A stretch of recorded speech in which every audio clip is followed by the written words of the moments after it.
두 개의 키워드로 이렇게 정리할 것 같아요. 하나는 놀라움, 그리고 두 번째는 두려움. 무역 분절을 넘어서 중상주의 상황으로 이렇게 갈 때 제일 큰 피해를 입는 것이 이제 중국이고, 제가 볼 때는 금융전쟁으로 가지 않을까.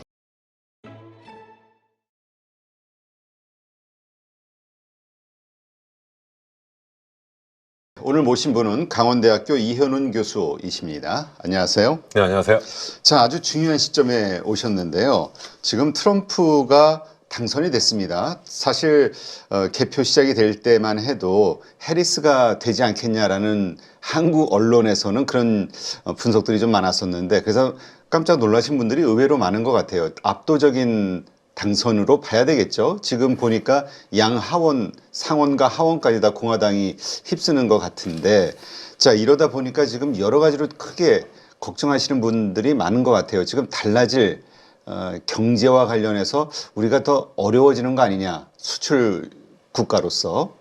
이 의견들 어떻게 보세요? 네, 아주 처음 도입부를 정말 잘 정리해 주신 것 같은데요. 트럼프 이제 전 대통령이 이제 다시 이제 제2기 이제 집권을 맡게 되었는데, 우리 한국인에게는 그 두 개의 키워드로 이렇게 정리할 것 같아요. 하나는 놀라움, 그리고 두 번째는 두려움. 이게 아닌가. 제가 어떤 모 신문사에 이제 칼럼으로 이제 실론을 보내면서 딱 정리한 이제 처음 시작이 그건데, 우리 언론이 지금 대표님 말씀하신 것처럼 너무 편파적인 그런 어떤 보도를 한 게 아닌가, 저는 그런 생각을 합니다. 사실 미국 이제 주류 언론 하면 우리나라는 뭐 CNN이나 뭐 뉴욕타임스 이렇게만 생각하는데, 그건 약간 좀 민주당 계열인데 주로 그쪽에서 나오는 그런 뉴스를 주로 많이 전달을 하다 보니까, 카멀라 해리스가 뭐 굉장히 뭐 최근에 와서 더 이렇게 치고 올라왔다 뭐 이런 이야기를 하고, 또 최소한 뭐 완전 박빙이라서 개표만 해도 뭐 이게 길게는 뭐 일주일도 갈 수 있다 뭐 이렇게 이야기를 했는데,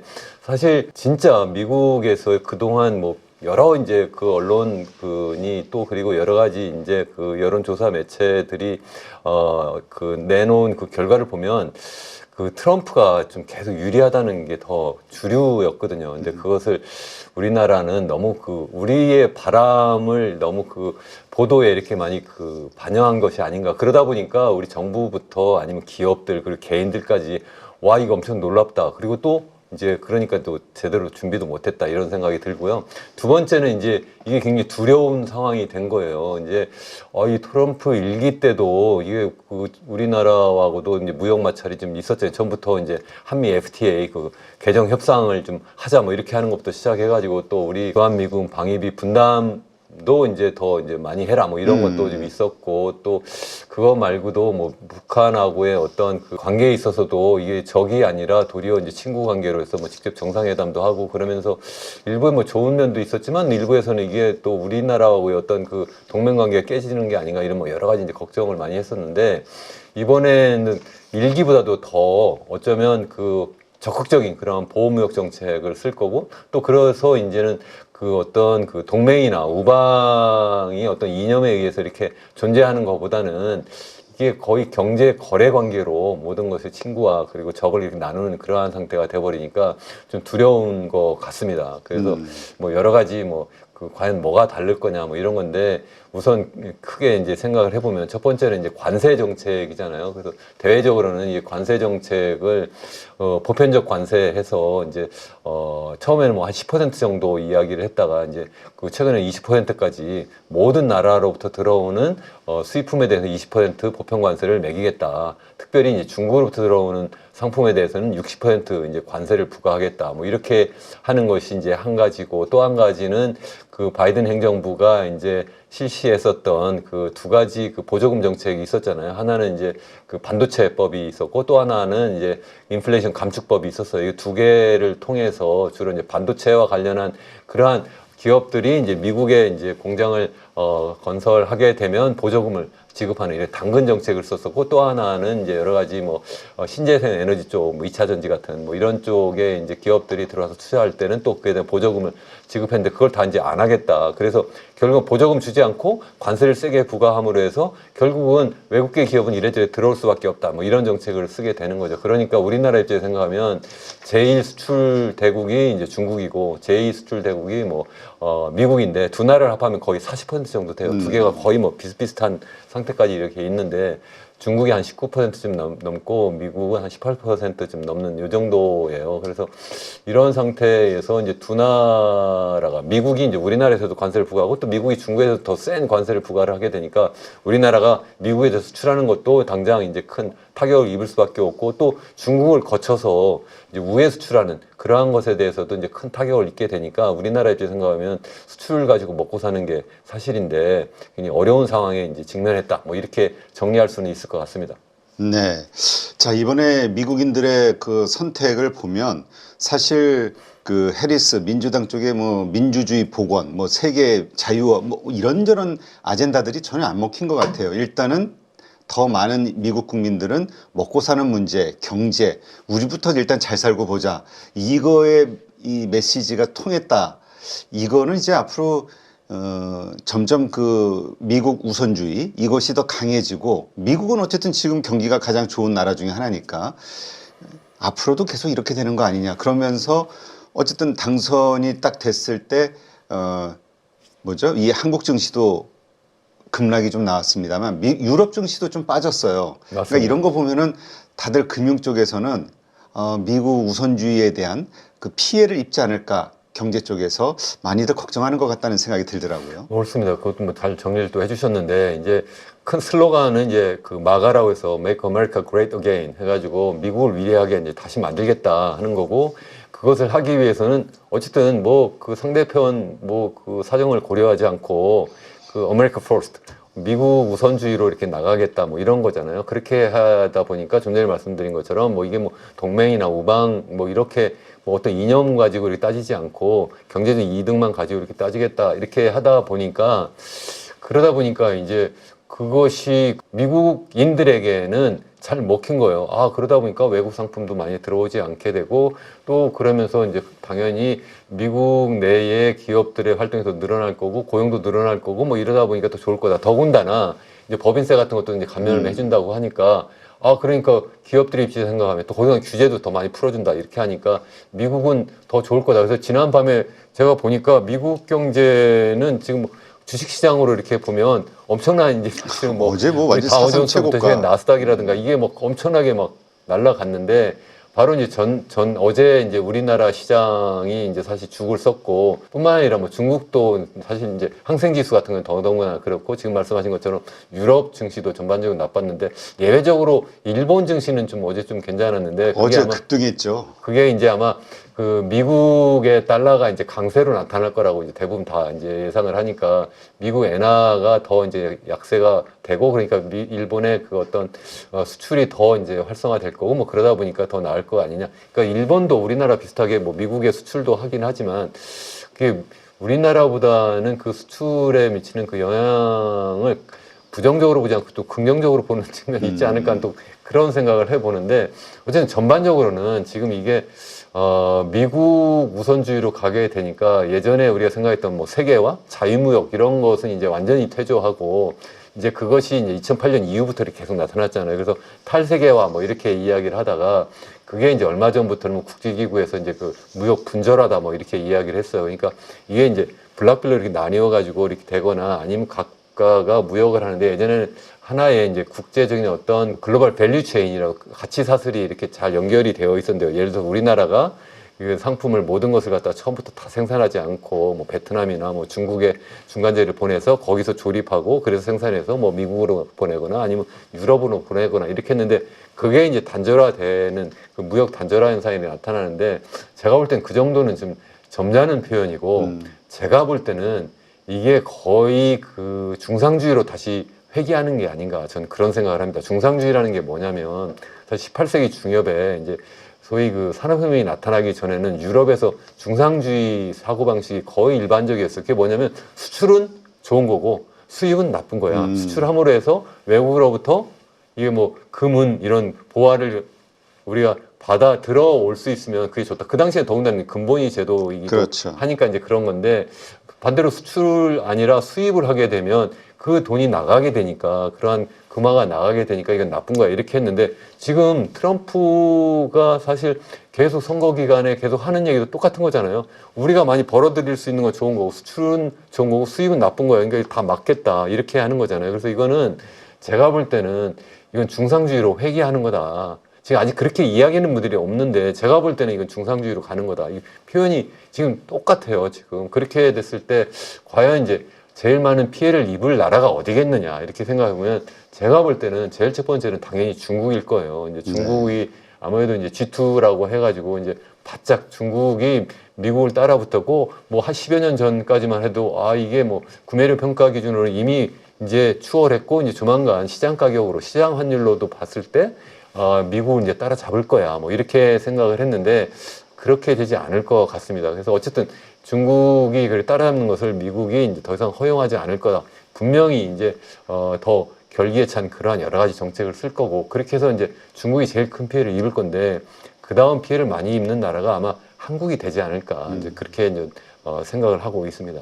그러게요. 지금 미국의 무역 흑자를 올리는 나라들의 순서를 보면 우리도 상위권에 있기 때문에 그 뭐 여러 가지 형태로 트럼프는 한국을 상대로 뭐 주한미군 관련해서든 아니면 뭐 여러 가지 그 분야에서 돈을 좀 뽑아야 되겠다 이런 식으로 얘기를 하고 있기 때문에 상당히 압박이 좀 강할 것 같은데 일단 이로 인해서 일어날 무역 마찰. 근데 우린 또 하나 기대하는 거는 그래도 우리 한미 FTA 돼 있지 않냐 이런 기대감을 가지시는 분들도 있던데요.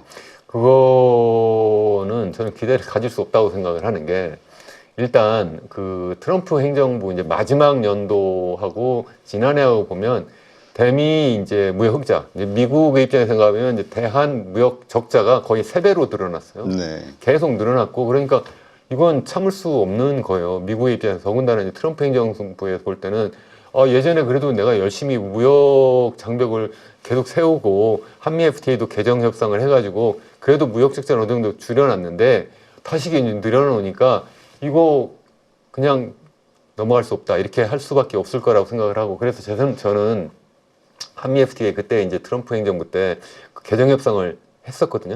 했는데 제가 볼 땐 다시 한번 개정 협상을 하자고 나올 거다 이렇게 생각을 해요. 그러니까 보편적 관세를 이제 뭐 20%까지 부과한다 이렇게 할 때 미국하고 한국은 FTA를 맺었으니까 거기에서 예외적으로 이제 적용을 안 받을 거야 이렇게 생각하는 분들이 계신데 저는 그렇게 생각하지 않습니다.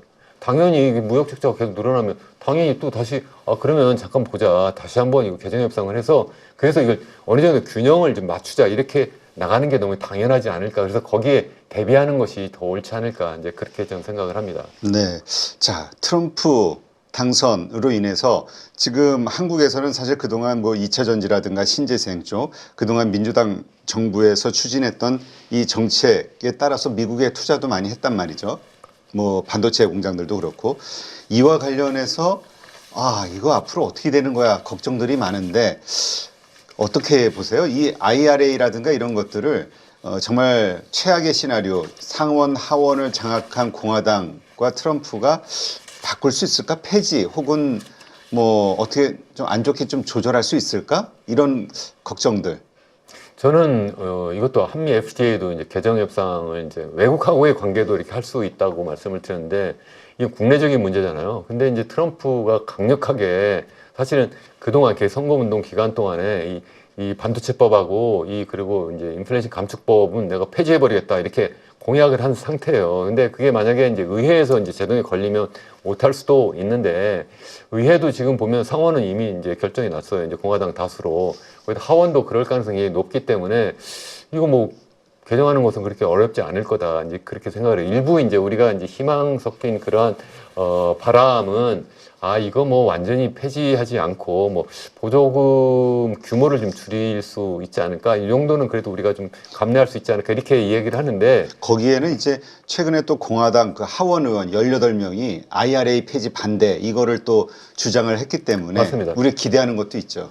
그렇지만 제가 볼 때는 전반적인 이제 분위기가 이제 완전히 대통령이 이제 바뀐 상태에서 적극적으로 추진하면 제가 볼 때는 거의 뭐 완전히 폐지는 아니더라도 거의 뭐 폐지에 가까운 그런 조치가 나올 거다 이렇게 생각을 합니다. 그리고 또 그것을 우리나라 입장에서 생각하면 뭐 예를 들어서 이런 거잖아요. 뭐 삼성전자라든가 아니면 SK하이닉스가 이제 반도체 공장을 이제 삼성은 이제 거의 다 져놨고 이제 SK하이닉스는 이제 막 착공하는 단계에 있는데 그것이 뭐 우리나라에 꼭 좋았던 건가요? 그러니까 우리나라 기업이 거기 가서 공장을 세우겠다는 거는 우리가 원해서가 아니라 그렇죠. 바이든 행정부가 하라고 억지로 뭐 보조금을 주어서 그러니까 당근을 줬다고 해서 좋아서 가는 것이라고 볼 수도 있겠지만 아니에요. 사실 압력도 생각해보면 받았죠. 그것을 안 하면 도리어 다른 여러 가지 제재가 있고 또 다른 그 뭐 TSMC 같은 그런 경쟁 기업들이 들어가서 보조금 받고 들어가니까 그거 안 받고 우리나라 여기서 생산해서 수출하면 안 되니까 할 수밖에 없었다 이런 거잖아요. 그래서 이걸 그런 이제 여러 가지 뭐 그런 반도체법이라든가 아니면 그 인플레이션 감축법이 뭐 폐지라든가 축소된다 했을 때에 그래서 우리나라가 투자하는 그 규모도 줄인다고 할 때 그게 꼭 우리나라 기업에 나쁘냐? 아니 우리나라에 나쁘냐? 저는 아니라고 생각을 해요. 차라리 우리나라 제일 좋은 거는 우리나라 내에서 공장 증설을 더하고 최첨단 그런 생산 시설을 갖추고 그래서 고용을 늘리는 게 그래서 여기서 생산하고 여기서 고용을 늘리고 그래서 수출하는 게 그게 우리나라한테 더 좋은 거예요.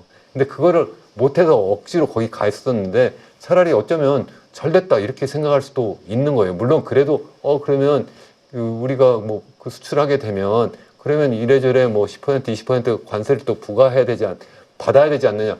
그거는 뭐 어쩌면 다른 나라도 마찬가지니까 또 괜찮다 이렇게 생각을 하고 또 미국 내에 있는 그 기업들이 뭐 인텔부터 시작해가지고 반도체 생산 기업들이 아직 우리나라와 이렇게 경쟁 정도 할 수 있는 그런 상태가 아니잖아요. 이제 보조금을 더 역적으로 자기들은 뭐 받고 그래서 우위에 있을 수도 있고 또 가격 경쟁 더 있을 수도 있지만 그래도 다른 뭐 중국이라든가 중국은 더군다나 더 많은 그러한 관세 부과를 받을 수밖에 없고 뭐 TSMC라든가 뭐 일본 기업들 우리하고 비슷한 조건에서 결국은 미국 시장에서 경쟁한다고 하면 그게 이렇게 꼭 나쁜 거냐?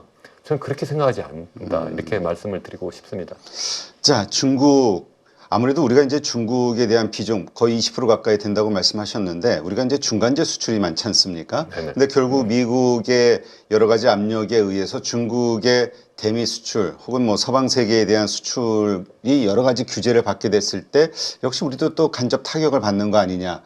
이게 이제 중국이 빠지면 우리도 주가가 빠지는 외국인들이 볼 때는 하나의 밸류 체인으로 보는 거 아니냐는 의견들이 있어요.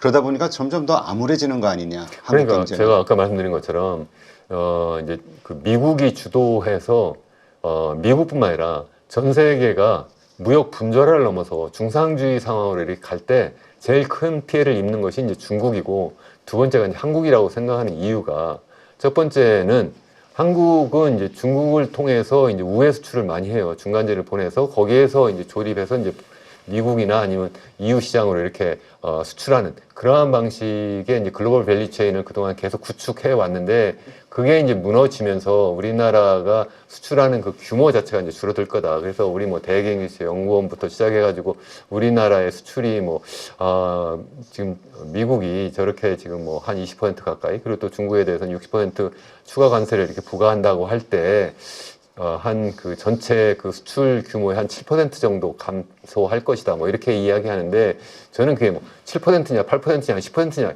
이게 그게 중요한 게 아니라고 생각을 해요. 어쩌면 그거 더 될 수도 있고 덜 될 수도 있는데 어쨌든 분명한 거는 많이 감소할 수밖에 없다는 게 한 가지고 또 한 가지는 중국 경제가 지금 가뜩이나 지금 휘청이고 있는데 이게 중국이 미국하고의 이제 본격적인 무역 전쟁을 넘어서 패권 경쟁으로 이렇게 막 할 때 전방위적인 그러한 여러 가지 압력을 받을 때 중국 경제가 예전처럼 이렇게 승승장구할 수 있겠느냐. 그래서 제가 볼 때는 뭐 5% 성장이 아니라 뭐 4%, 3% 계속 이게 떨어지게 될 거라는 거죠. 그러면 우리나라가 중국을 경유하는 그런 우회 수출뿐만 아니라 중국으로 보내는 그 최종재, 소비재 수출도 많이 줄어들 수밖에 없다는 거예요. 우리나라가 전 세계 아까 말씀드린 것처럼 미국에서 제일 수출 많이 하는 무역 의존도가 높고 또 중국에서 제일 무역 의존도가 높고 또 그렇기 때문에 우리나라 입장에서 생각하면 이제 제일 큰 타격을 입을 수밖에 없다. 이제 그런 걱정을 하는 거고 그래서 이제 우리 주가 지수도 보면 지금 우리나라의 그 주가 지수가 제일 많이 빠지고 있는 게 아닌가. 그렇죠. 일본에 비해서 상대적으로 더 많이 빠지고 있는 게 아닌가. 대만도 우리나라처럼 그렇게 많이 빠지지 않고 있잖아요. 그렇죠. 그래서 그런 걸 생각하면 우리나라가 지금 제일 심각한 상황이다. 그렇게 말씀드릴 수 있는 거죠. 자, 그렇다면 이제 중국 자체의 그 생존 경쟁력은 어느 정도 되냐 이걸 좀 따져봐야 될 것 같은데 최근에 아주 엄청난 경기 부양책들을 썼죠. 그리고 추가로 더 쓰겠다라고 하고 지금 뭐 계획을 하고 있고 이것이 과연 경기 부양, 그러니까 중국 경제를 다시 활력소를 올리는데 도움이 될 것이냐 오히려 그렇지 않을 수 있다, 실패로 끝날 것이다, 이런 의견도 많아서 어떻게 보세요? 일단 중국 정부가 이제 최근에 이제 경기 부양책을 적극적으로 썼잖아요. 이게 그 사실 경기가 막 나빠지기 시작한 지 한 3년 만에 하는 거예요. 정확히 따지면 2021년 중반부터 시작해가지고 한 3년, 22년, 23년, 24년이니까 한 3년여 동안 중국 정부는 이 경기가 이렇게 막 위축되는 것, 이것에 대해서 이렇게 특별한 어떤 경기 부양책을 내놓지 않았어요. 왜 그러냐면 중국 정부가 스스로 나서서 경기를 꺼뜨린 거예요. 사실 그 경기를 꺼뜨렸다기보다는 부동산 경기를 꺼뜨린 거예요. 부동산 쪽으로 너무나 경제가 이렇게 편향되어 있다 보니까 이거는 결국 어떤 무슨 뭐 생산성이 있는 그런 산업이 아니잖아요. 그냥 집을 짓는 거예요. 집을 짓는데 보니까 이미 뭐 1억 채가 넘게 이렇게 빈집이 있다 이렇게 하는 거죠. 너무 많이 이렇게 막 과잉 공급되는 상태에서 집만 때려지니까 일단 뭐 거시경제 지표로는 마치 성장한 것처럼 보이는데 이게 보니까 미래 먹거리 투자, 특히 지금 막 디지털 혁명이 막 일어나고 또 미국하고 이런 막 완전 기술 경쟁, 무역 경쟁을 하고 있는 상태에서 이렇게 가면 안 될 거라고 생각해서 구조조정을 하는 거예요. 그래서 뭐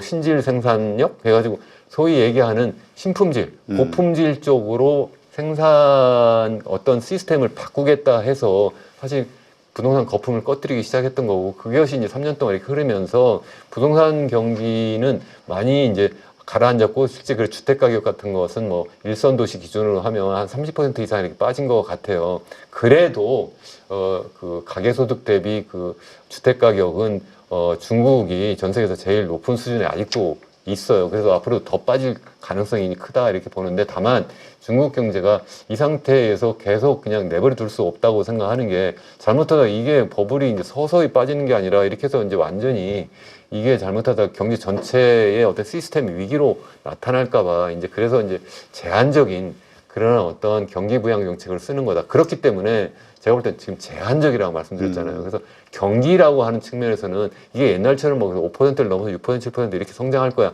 그건 아니다. 성장 그 어떤 성장률은 아마 올해 뭐 지금 뭐 한 5% 내외 이렇게 이제 중국 정부가 이야기를 하고 있는데 뭐 한 4.6%에서 7%, 8%이 정도 넘지 않을 거라고 저는 개인적으로 이렇게 보고 있고요.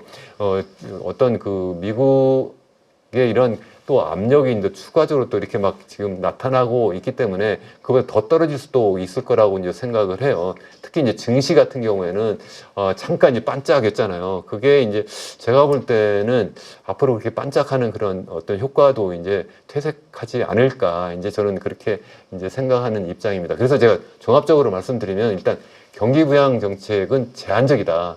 다만 이제 장기적으로 볼 때 어떻게 될 거냐는 거잖아요. 그래서 중국 정부는 장기적으로 어떤 이런 어떤 체질 개선, 구조 개혁을 통해서 장기적인 어떤 지속 가능한 성장을 건실하게 해보겠다 이런 건데 그렇다고 해서 중국이 뭐 한때 뭐 10여 년 전에 꿈꿨던 중국몽 해가지고 이제는 미국하고 이제 정말 지투로서 그야말로 이제 뭐 맹호상박 이렇게 뭐 해볼 수 있을 거다 이렇게 생각했지만 이제 앞으로 그렇게 되지 않을 것 같다 이제 생각하는 이유가 이제 여러 가지가 있어요. 적어도 미국이 본격적으로 중국을 제어하기 시작하는데 이거는 마치 1980년대 중반에 그 당시에 G2가 미국하고 일본이었잖아요. 네. 그걸 또 사실은 이제 무릎을 꿇렸고 또 그 당시 비슷하게 또 이제 미국하고 구소련 이렇게 또 사실은 또 패권 경쟁할 때 또 구소련을 또 무릎을 꿇렸는데 이번에도 적극적으로 그렇게 하려고 할 거다. 그럴 때 과연 누가 이기겠느냐 장기적으로 보면 저는 중국은 미국을 이길 수 없다라고 저는 생각을 해요. 그 이유까지 마저 이제 말씀을 드리면 첫 번째는 일단 미국은 중국에 비해서 너무 젊어도 너무 젊어요. 그러니까 일단 그 소위 자체적으로 그 합계 출산율 자체가 1.6명 정도 되는데 이 중국 같은 경우는 한 1.0명 정도밖에 안 돼요. 그러니까 빠르게 늙어가고 있고 총인구도 막 줄어들고 특히 이제 생산 가능 인구 젊은 인구들은 더더욱 빠르게 줄어들고 있는데 미국 같은 경우에는 그렇지 않다. 더군다나 해외에서 이민까지도 막 들어오고 막 하니까 그게 젊은 인구가 많다는 거고 더군다나 인재 측면에서 보면 전 세계에서 무조건 사람이 많다고 좋은 건 아니잖아요. 네. 인재가 이제 육성이 돼야 되는데 전 세계에서 제일 좋은 대학들이 다 어디 있습니까?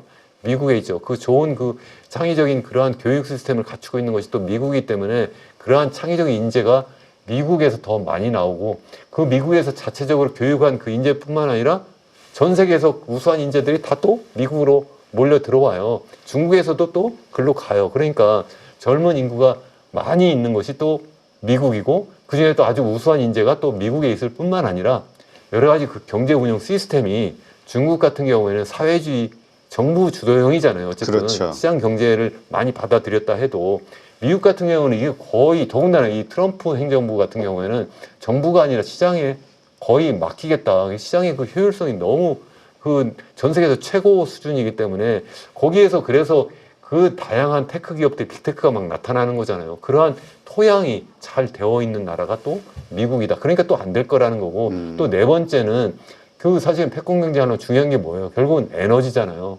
에너지를 중국은 수입을 해야 돼요. 네. 근데 미국은 전 세계에서 어쩌면 사우디아라비아보다 더 원유 그 사실은 부전량이 더 많다고도 하고 실제 지금 자기들이 소비하는 것보다 생산이 더 많은 데고 더군다나 트럼프는 적극적으로 이런 화석연료 생산을 더 늘리겠다 이렇게 하기 때문에 미국이 중국보다 훨씬 더 그러한 면에서도 유리하다. 또 마지막으로 다섯 번째는 뭐냐면 결국은 경쟁을 하려면 식량이 너무 또 중요하잖아요. 그렇죠. 식량을 그러면 생각을 해보세요. 미국은 정말 전 세계 최대의 식량 수출국이에요.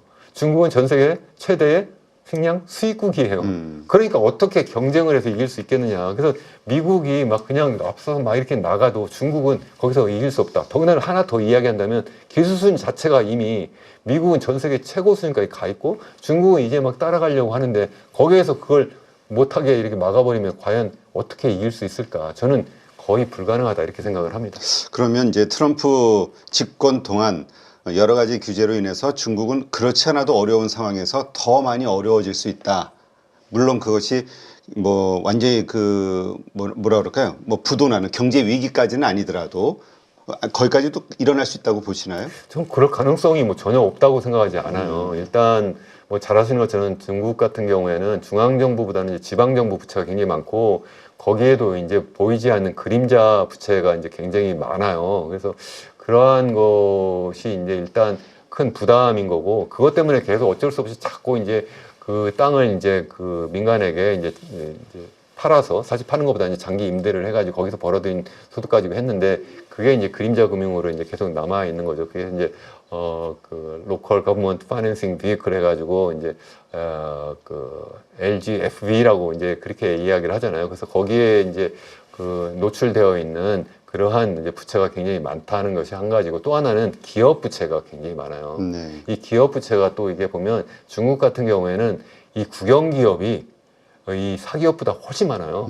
절반 이상, 거의 한 60, 70% 이상 되는 걸로 제가 알고 있는데, 근데 이 기업들이 또 부채가 또 엄청나게 많아요. 그러니까 중앙정부만 부채가 없는 거지, 이게 사실 지방정부도 많고, 또 거기에다가 이 그 기업 부채가 굉장히 많고, 또 이 가계 부채는 우리나라만큼은 많지는 않은데, 한 60% 남짓, 한 65% 정도 되는데, 굉장히 빠르게 이게 증가한 상태라서, 그것도 이게 그 민간 가계의 소비력을 굉장히 떨어뜨리는 이런 상태에서 만약에 이제 이 부동산 거품이 더 빠르게 이제 꺼져 버리면 그게 이제 금융 부문의 어떤 시스템 위기로 이렇게 나타날 수도 있지 않을까. 어쩌면 제가 만약에 미국 이제 트럼프 행정부의 이제 백악관 이제 참모예요.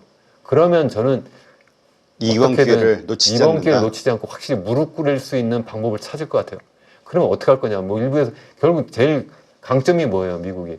사실은 금융이거든요. 금융이죠. 근데 금융이 그렇게 얘기하면, 아, 미국이 아무리 그러려도 중국은 자본시장 개방이 안 되었는데, 뭐, 어떻게 할 수 있겠어? 이렇게 얘기하는 분들이 계신데, 제가 생각할 때는 거기 한 군데 그 빈자리가 있어요. 그게 어디냐 하면, 약한 고리가 있는데, 홍콩이에요, 홍콩. 홍콩. 홍콩이 전 세계에서 가장 정말 이 자본시장이 많이 개방이 되어 있는 거예요.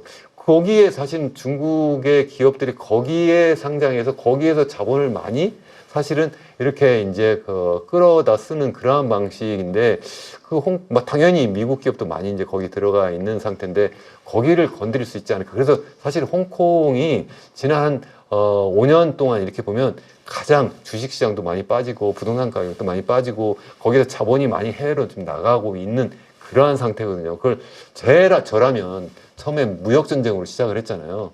무역 전쟁을 시작하다가 이제 그 트럼프 때, 그다음 이제 바이든 행정부 때 이제 기술 전쟁으로 이렇게 갔는데 제가 볼 때는 금융 전쟁으로 가지 않을까. 그것을 저라면 할 것 같아요. 제가 뭐 미국 제가 뭐 사람을 위해서가 아니라 누구나 그렇게 합리적인 그런 판단을 할 수 있지 않을까 생각합니다.